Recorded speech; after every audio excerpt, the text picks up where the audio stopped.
celebrated International Women's Day annually for years, not because we want to tick the boxes and be socially correct, but because we have made a lifelong commitment to relentlessly promote gender equality, empower women, celebrate and support their goals in every way possible.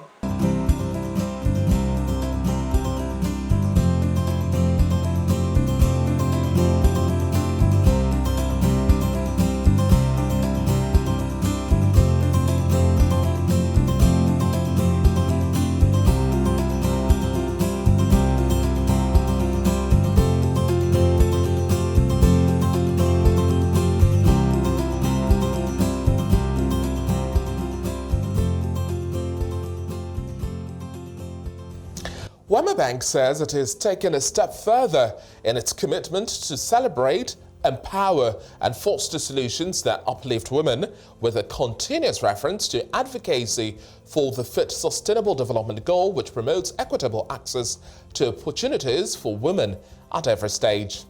Hello there and welcome to this episode of Focus On, where we put the spotlight on Wema Bank's 2024 International Women's Day celebrations. I'm David Alabi.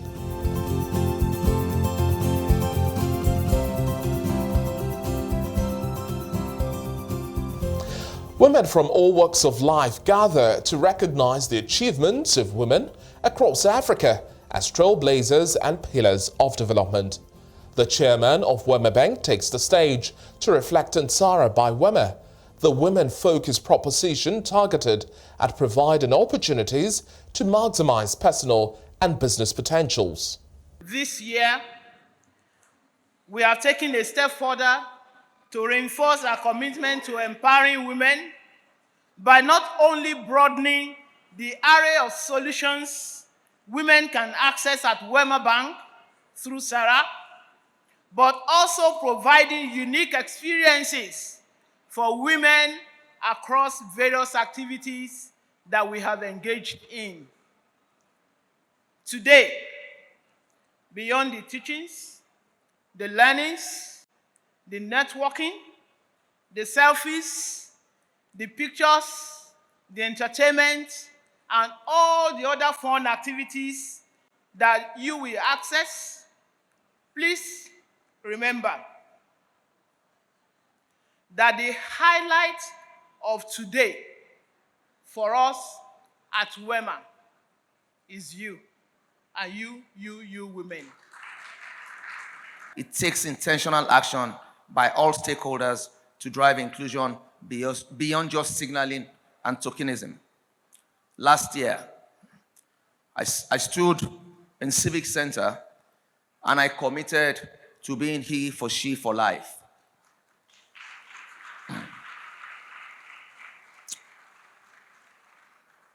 I stand by that commitment. Today, I want to leave you with this: empower her, change the world. We all know that the world only works when women flourish. It is our collective best interest to ensure that women are included and empowered. A virtual note from the Director General of the World Trade Organization, Dr. Ngozi Okonjo-Iweala, uses the day's celebration to announce a plan to introduce a $50 million fund to accelerate the activities of women in digital trade. At the WTO, we have found that women who trade externally as compared to domestically earn 3 times more. That is why we are working hard to integrate more women into the global trading system so that we can help positively change their lives, that of their families and the world. To this end, the WTO, together with our sister organization, the International Trade Center, ITC, will soon launch a $50 million fund to accelerate the activities of women in digital trade. Discussions explore the power of inclusive leadership, innovation and entrepreneurship as speakers highlight their success stories rising the corporate ladder. I'm sure you all are aware that the recent red line that was launched just a few weeks ago by His Excellency the President was run by a woman, of the MD of Lamata. And she's doing great things, and it's really making the whole of us all proud as women. Now, going back to my specific ministry in itself, my strategy is very clear. I've got a 30-page strategy, but if I break it down into just 3 points, it's one about driving economic prosperity and growth. 2 is about focusing on trade. And the third one is about strengthening the organized private sector. And you'll be happy to say that I'll say through MSMEs, through the industrial sector, nanos, which is the grassroots, and I've just included that, startups, and most fundamentally and intentionally, women. So I'm being very intentional under this ministry to make sure that is achieved. When I became MD in 2022, I was deliberate and intentional, and I created 2 C-suite roles. Fantastic. Being occupied by female today. And we took the organization from where we were making loss, and today we are about to make breaking even. We've been able to drive down the losses. And we came up about different policies.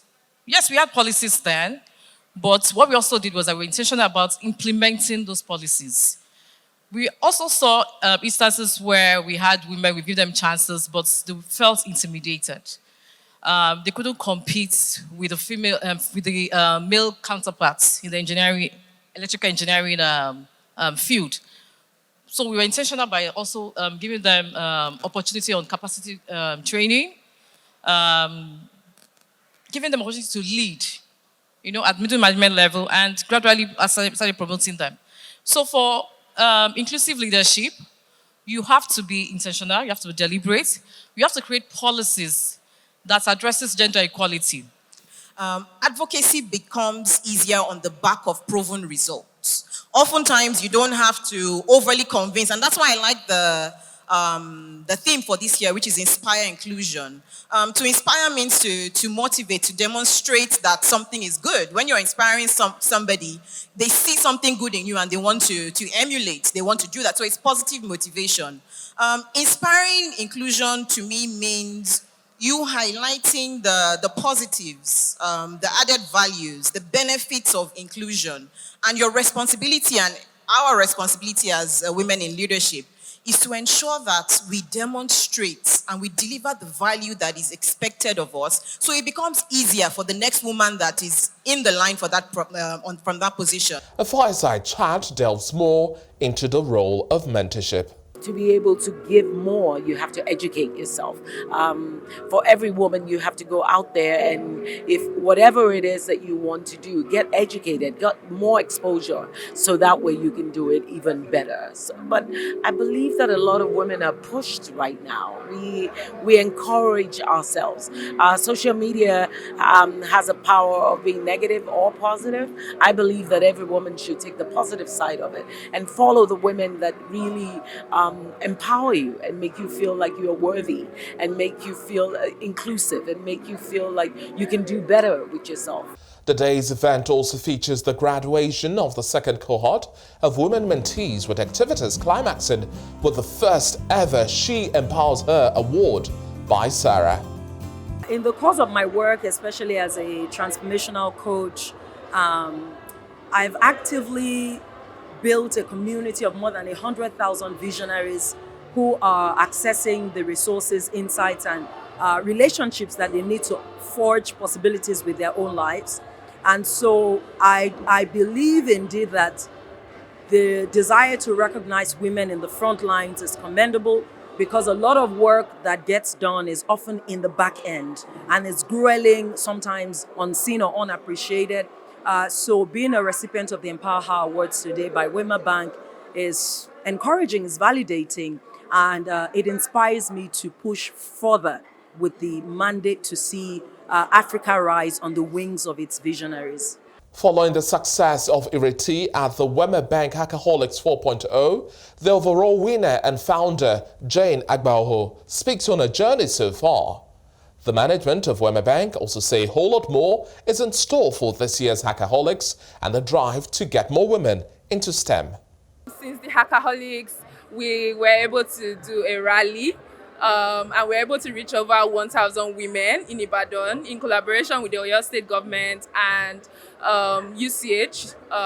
We got volunteers, medical students, to help us out with the rally and the information. It was basically an enlightenment program for the women in the community, around Agbowo, Bodija and its axis.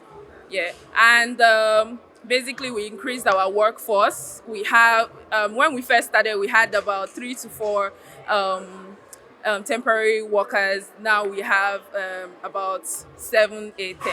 We did the hackathon last year. That was number 4. Next year again, we're going to do a bigger hackathon. So the aim is every year we make sure it is bigger. We are making sure that we get women into STEM. It's very, very important to have women. It's not just men in digital alone. We want to make sure that we have women in digital alone. And we have so many programs where we put our money at to make sure that they get the requisite knowledge. We give them the enabling environment. We employ them, and we make sure that they progress in their career. In alignment with the 2 times challenge financing for women, Wema Bank has provided over 58.9 billion naira in uncollateralized loans to women-owned MSMEs. We are willing to take on as many as possible. You could, maybe in the next year, we're coming back, we may be looking at a figure of 100 billion. But what it's about is not just about numbers. It's about making sure that we bring in as many people into the net and we make sure that they do well. Wema Bank has prioritized women. This is why we have gone all out to do what we have done here today. And wherever you go, either on our Alert business, on the Wema Bank, online, wherever, you can find your space on Sara by Wema. It's a program that is designed specifically for women. It's a program where women can access things that will empower their lives personally and professionally. With initiatives such as the Wema Bank 5 for 5 series, the Creative Class and Inspire Inclusion campaign, the curtains draw the days out into a close with a stronger commitment to creating unique opportunities for women while providing useful resources and empowerment for sustainable growth. This brings us to the end of this focus on the 2024 Wema Bank International Women's Day celebrations. I'm David Alabi. Many thanks for watching.